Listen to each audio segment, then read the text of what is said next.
I remember my first time like it was yesterday, mostly because it was nothing short of magical. It was my freshman year. My roommates and two of my soon to be friends were huddled on the dorm balcony like they were performing some kind of ritual. Technically, they were.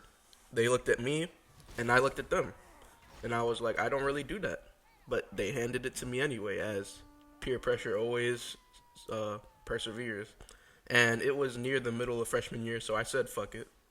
20 minutes later, I was fumbling to get my keys in the door, and shortly I was slumped on my ass, chowing down on some Kit Kat bars at 11 p.m.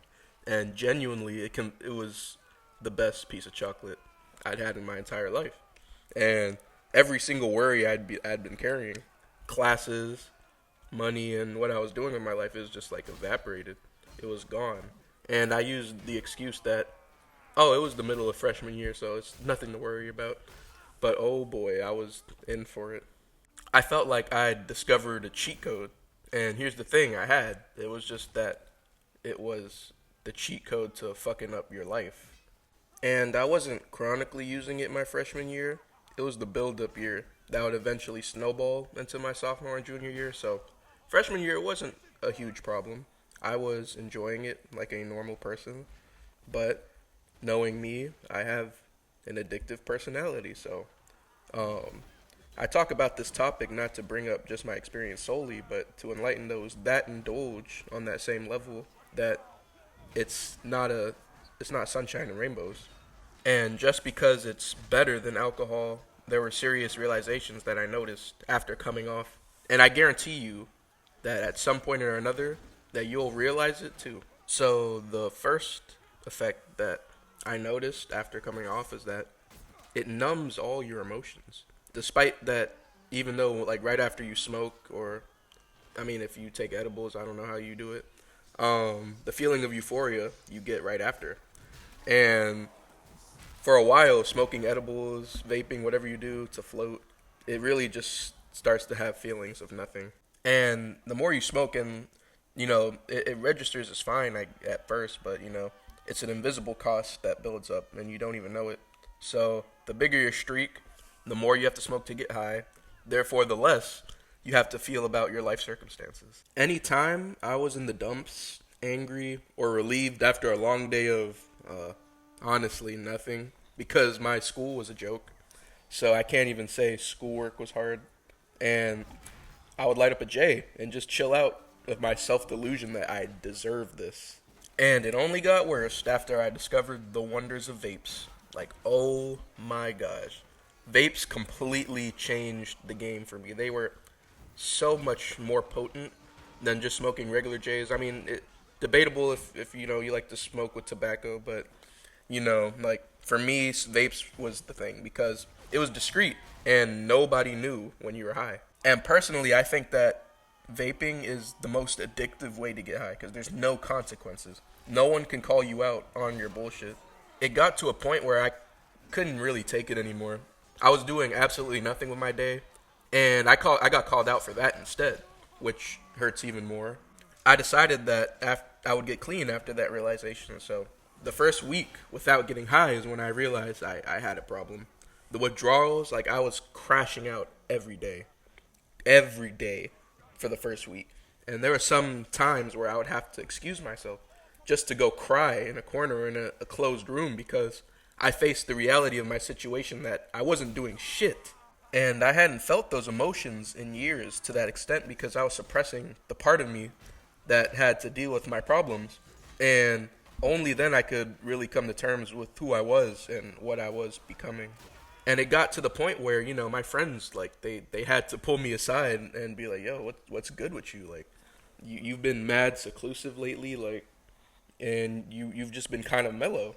So, I mean, that just goes to show you that people who constantly smoke, like, if you're watching this and you constantly smoke, and you think withdrawal is the problem, and using it as an excuse so you could smoke more because if you smoke, the withdrawal will go away. It's the cure to really coming to terms with yourself and being honest with how things are in your life. Because if you're getting high every day, you're most definitely going through something. The next point I want to make is that it gives you an escape from your own ambitions. So For so many years since I was a kid, I always wanted to do YouTube. But weed gave me the excuse that I didn't need to have that feeling of viewers per video for months. And I would rather the immediate effect of dopamine supreme. I would always say, I'll definitely do it tomorrow, but when tomorrow came, I would need another dose. Or all those nasty feelings would come up telling me that I'm wasting away and that I cannot do this because I am in such a shitty mood due to the withdrawal. There would be some days where I would wake and bake in the morning, which I believe now that was like the biggest loser thing I could do. And immediately after, I would goon, straight up goon. And in my experience with degeneracy, that is probably the worst combo for dopamine. It is the most, it gives you such a huge burst that like for the rest of the day I could do nothing. Like I had no energy left in me. It's just too much of a dopamine boost. I highly recommend that you never do that combo. It's a dangerous, nasty combo. It's terrible. And my friends, they would ask me where I'm at, and I would come up with all these wild excuses trying to portray that I'm doing something important when I was doing jack shit. And these were the same friends that introduced me to weed too, so it sucked because I was going through a phase that everybody else went through in like high school. And at this point, my friends were over smoking like, every day. And they only did it occasionally, and I felt like such a loser, like a late bloomer. And I would use that late bloomer excuse to say things like, oh, everybody else had their time in high school. I deserve this because, I'm a late bloomer. I was introduced to weed very late compared to these people. The truth was that I was flying so high that I was flying away from the things that truly mattered, and it caused strains in some of my relationships. Last but not least, a stoner's trigger word that nobody wants to hear is that weed is easily addictive. Using the word addictive is like on the same level as using the J word for the unemployed. A job! But, all jokes aside, it is an addiction to smoke every day. I really don't care when people say that, oh, it doesn't cause a physical dependency like harder drugs. It's good, and it's a psychological addiction, which is probably on the same level.